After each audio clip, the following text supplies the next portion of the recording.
is Mai Tang, and I am a licensed realtor here in the Northern Virginia area, as well as I also just transitioned into a business development and marketing role at Pruitt Title here in the area. Okay, and how did that come to be? Did you always know that you wanted to be a real estate agent? I don't know if I ever really thought I would want to be a real estate agent, but it just kind of came together. And I think this transition recently, it really brings out the reason why I love being a real estate agent. Okay, and then as far as marketing goes for your company, what are you currently doing to bring in new clients or to maintain your current ones that you have? I've been very fortunate over the last almost 13 years being in real estate, developing relationships with other local agents in the area that have become very near and dear to my heart. And so it's been really rewarding to be able to be on the other side of the transaction and really just help them create their own business, help them figure out how to build their business that's very authentic to them. And so, that's just something that I have loved. It's just kind of a community that I've been building, and it's just a lot more rewarding for me. Okay, and then tell me a little bit about your company, what the difference is with the role that you used to have and the role that you currently transitioned into. So before I was just strictly buying, selling real estate, helping clients, buy and sell real estate. Now real estate agents and my colleagues are now my clients. And so that's very similar, but very drastically different.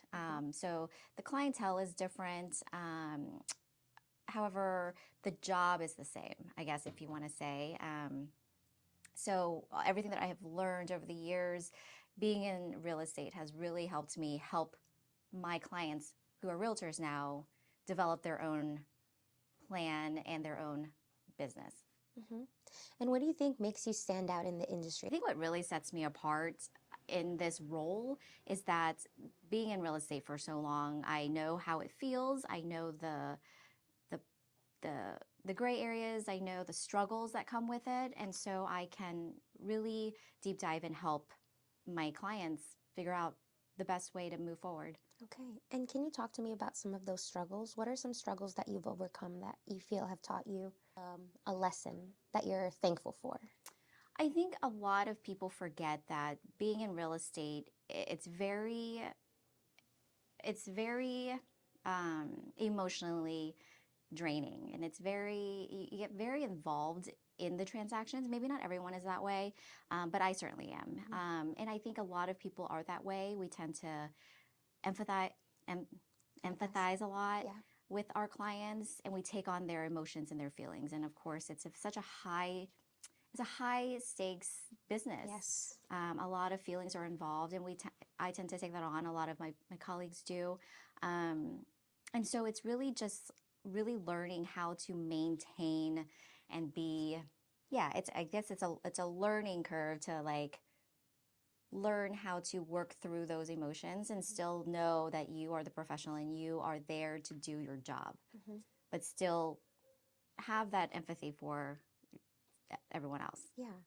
And with boundaries, when it comes, I know it's like a very stressful job at times, and you kind of take on that stress from the client as well.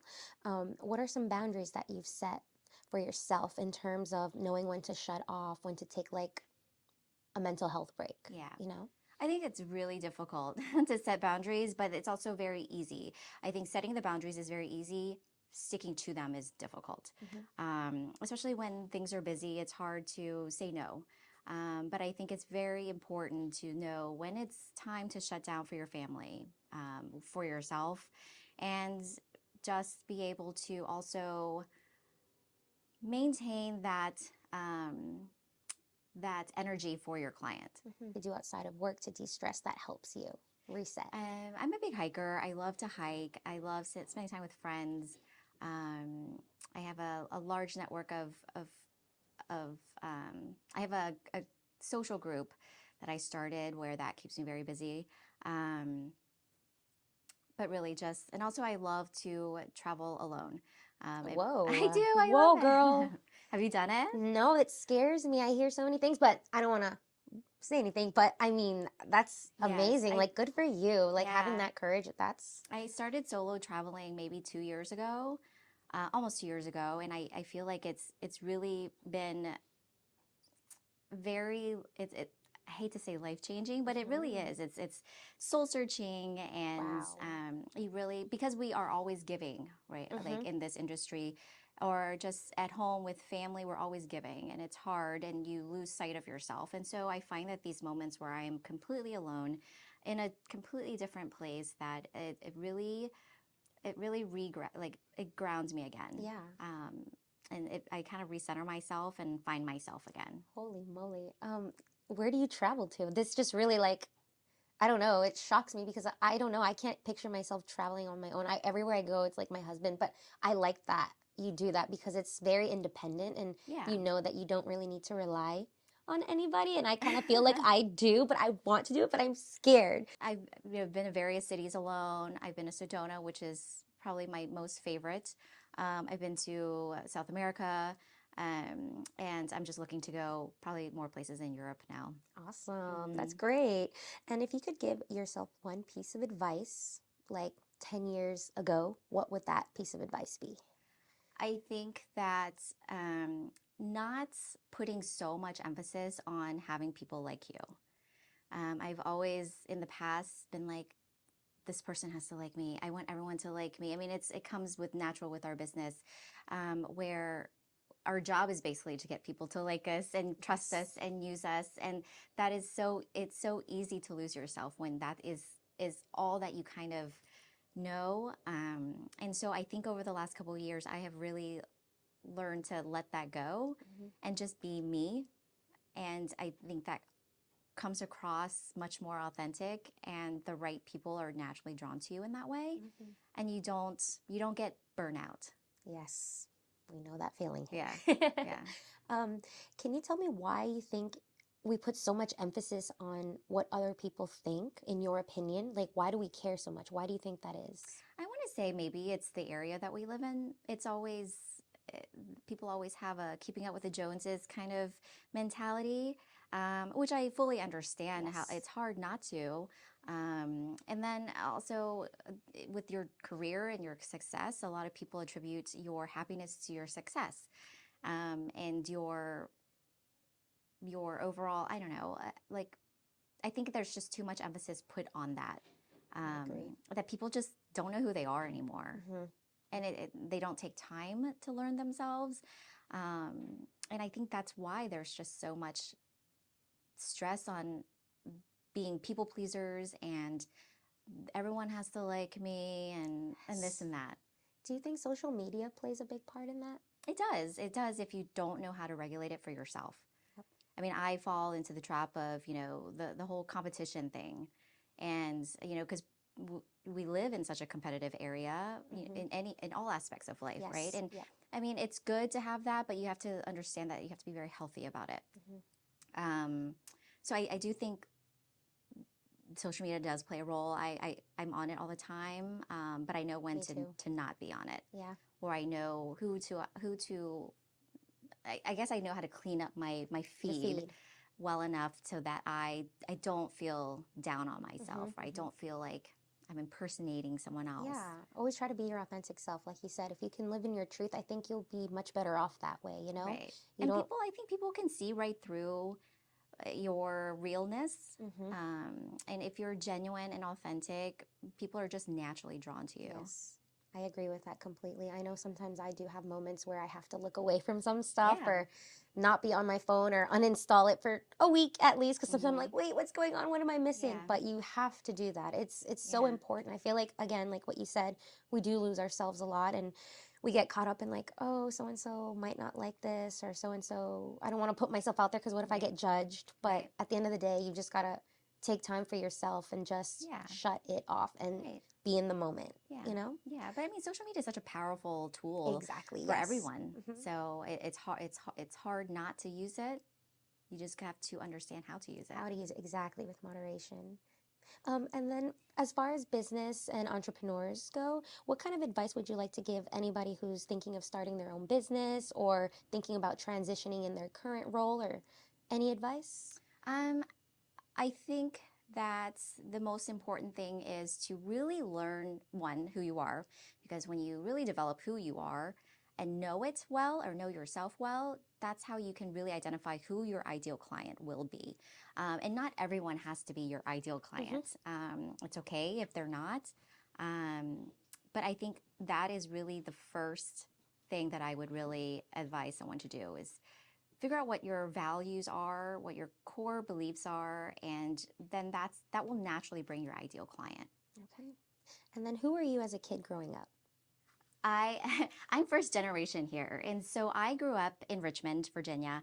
My parents worked all the time because obviously we were very poor because we were first generation.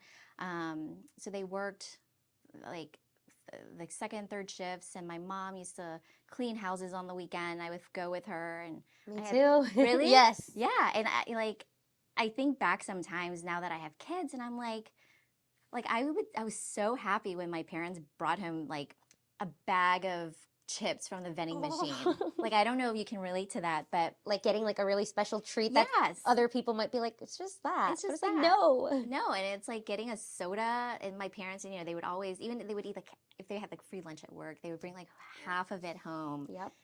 Because we don't get that. Yep. And so that was us. I had three older brothers that are much older.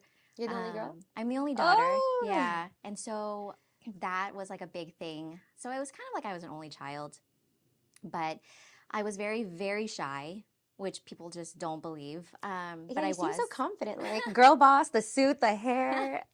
I was very, very shy. I don't know when I kind of came into all of that, but I was never allowed to go to sleepovers. I couldn't go to high school football games. Oh I my couldn't do anything. And so I think now that I'm like my kids, I'm like, go do it all, do Yep. it all. So that was just really me when I was growing up. My father died when I was really young. Oh, I'm sorry to hear that. Thank you. And so I think that really impacted how I grew up too. I mean, I was 16, Mhm. older, but I think that was a very important age, right? A Yeah. important time in my life. You're growing and you're trying to figure yourself out. And so I lost him. And so it's funny that I get a little embarrassed sometimes when people ask me like about my childhood. Oh, sorry. No, not at all. And the reason, I mean, now in hindsight, like I think the reason is because I look at everything as before my dad died and then after my dad died. And so things that happened before my dad died, I don't really remember. And it's kind of sad, but it's just, I want to say it was a very traumatic experience. Usually we do that with trauma. We just block it out. Yeah, and I think over time, now that I'm adult, like I've kind of realized that that's what I'm doing. Mm-hmm. But like, I can't forget those moments where like, I would sit at, that's when like we would come home from school and be by ourselves, right? Yeah. And my dad, like I would get home from school and then my dad would leave to go to work and I would sit at the window and bye. Oh, those little pieces that you remember. Yeah. And like if I looked away at the TV for a second, he was gone because he pulled out of the driveway, I would be like bawling. I'm like, where did he go? Oh my goodness. Because, like you're like 8 years old at You're home like, by don't yourself. go. Yeah, exactly. So Did you have like older that. brother with you? Yeah, they did, but they were still in school, so Okay. like the stagger of them coming home. Okay. So I was every day since I was in probably kindergarten, I had like an hour when I was home by myself. I can't even imagine doing that now. No, not at all. But I mean, that's how we grew up.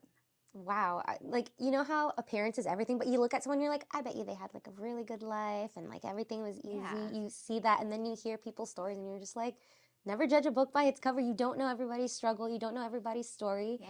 So it's very inspiring because you seem like tough and like strong and like just girl boss, like I said. So I think that all just kind of stems from everyone that is that way or seemingly that way. Mhm. They just kind of come from something that no one knows about. And that's the beauty of what you guys are doing is just learning everyone's story. Yep. And we love it. We love to hear everybody's different stories and their journeys. Do you feel that, I don't want to say the way you grew up, but because of your different childhood, do you think that has affected you in any way in how you raise your children right now? Like you said right now, like go to your Yeah. sleepovers, go here. Can you share with us how? Yeah, for sure. Like culturally, and maybe you can relate. And where are your parents from? I'm so sorry. We're Vietnamese. Vietnamese, So okay. my parents are the traditional Vietnamese family that immigrated here by boat, and a church family in Pittsburgh. sponsored us, and then that's how we're here. So yes, because I was raised in such a strict environment and a very old school, still to this day, by my mom. I wasn't allowed to express myself. My emotions in an Asian family weren't really a thing. And so it took a long time to learn how to express how I feel, to know that it's okay to express how I feel. And so one of the things I said when I had kids was like, that's not going to be, that's not how it's going to be here. So I am very, very open with my children. I expect them to tell me how they feel at their own will. I don't force them, but I think over time, because I am very vulnerable with them, even when I make mistakes with them, I apologize to my children when I know I'm wrong, or when I maybe overstep too much, and I'm hard on them. But I think in turn, they realize that I'm also just a person, and they reciprocate that same vulnerability when they need it, and I welcome it, and they know and feel that it's welcomed. And I think their father and I have done a tremendous job with that. And as they grow up, we feel that they are growing into very amazing humans. Awesome. I love to hear that. Like sometimes some of the hardships that we go through really inspire us to either not make those same mistakes or do better, or you want something more for your kids. And it's not necessarily to diss our parents or anything, but we saw how hard it was, and we want to make sure that, you know, through those hardships, we just provide for our kids. Yeah, because it's not, they didn't know any better, like just like we don't know any better as we're raising our children. And they lived in a very different world, my parents at least, where they had to work all the time. Did they know English, or did they did. slowly learn? They did, awesome, but good. you know, I was always the kid at the grocery store or the kid on the phone that was like 10 years old translating. At my And household too, yeah, in Spanish. and people just don't understand that. I think I saw something on TV recently or something where they were saying it was like a red flag that they still had to care for their parents so much and still have to translate and all this and that. And I just was like, that's ridiculous, because I still do that to this day. If my mom needs help with like the insurance company, I'm on the phone, and that's just what we have to do for our family. Yeah, I feel like some people definitely don't understand that perspective or that side, and it may come off another way for them, or maybe rude, but that's not the case. And they have to understand that everybody's different. We're not all the same. We're not all born here. Our parents are not always born here. But I do know that they were doing the best that they can. And for them, that meant working as hard as they could, cleaning toilets or like wearing clothes given by like whatever, to just be able to do what they could to provide for us.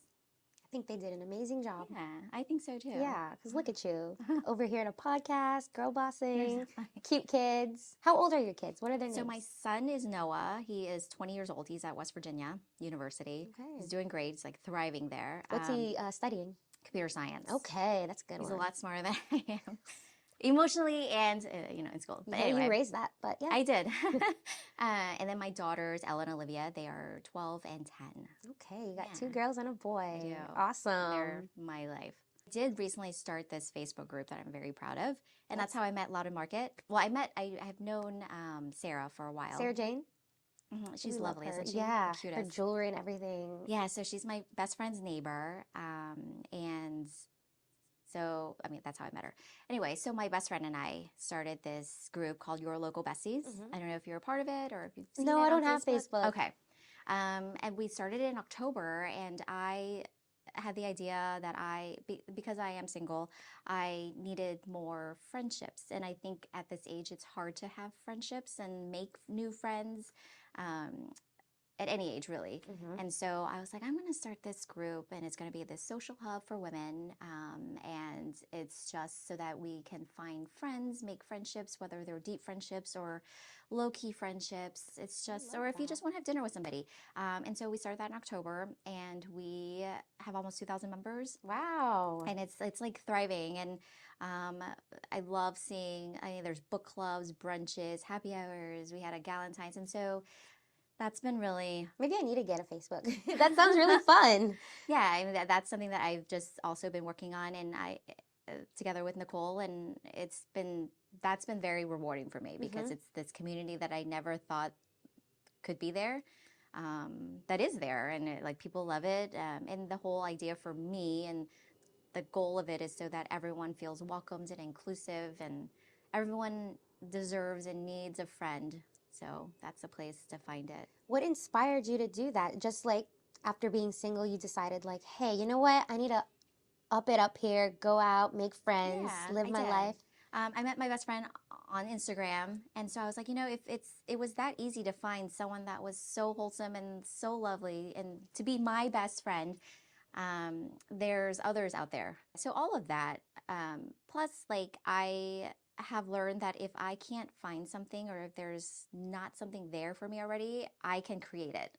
And That's a good so mindset. that's what I've been doing. So I needed this network of friends where I could randomly do random things with. I can go on hikes with, I can do this with, and whatever with. Um, and there was nowhere where I felt like I fit in, right? And so I decided I would create it.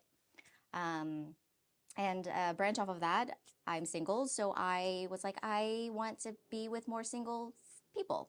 I want a community of single people. So from that group, I started another community for singles, and it's just What is to that one called? I don't know yet. Not yet. It's still in the works. Yes, I don't know. I'm looking for ideas. I don't know what it's going to call, but I mean, I've been hosting monthly singles. Ready to mingle? I don't know. Well, the idea is not for someone to find Ah. love. The idea is just to build this community of like-minded, of people that are just looking for other single people to hang out with. Gotcha. Because it gets very lonely. I mean, at any stage of life whether you're married or anything, it gets lonely sometimes. And so I was like, I'm going to create this community of other single people that I can spend my time with when I have time. And so I have monthly events. We do mixers and networking events, and we usually get about 100 people out, and it's just a great Wow. time. And so, Do you have anything on Instagram like where people can follow and keep up with that, or is it just strictly Facebook? so I post a lot of things on my personal Instagram. Okay.